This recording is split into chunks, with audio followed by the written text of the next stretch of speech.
بسم الله الرحمن الرحيم والتين والزيتون وطور سينين وهذا البلد الأمين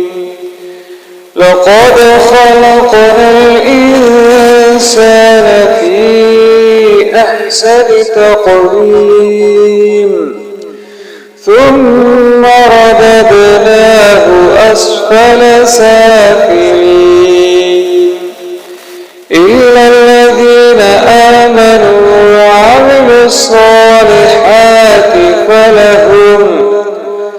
فلهم أجر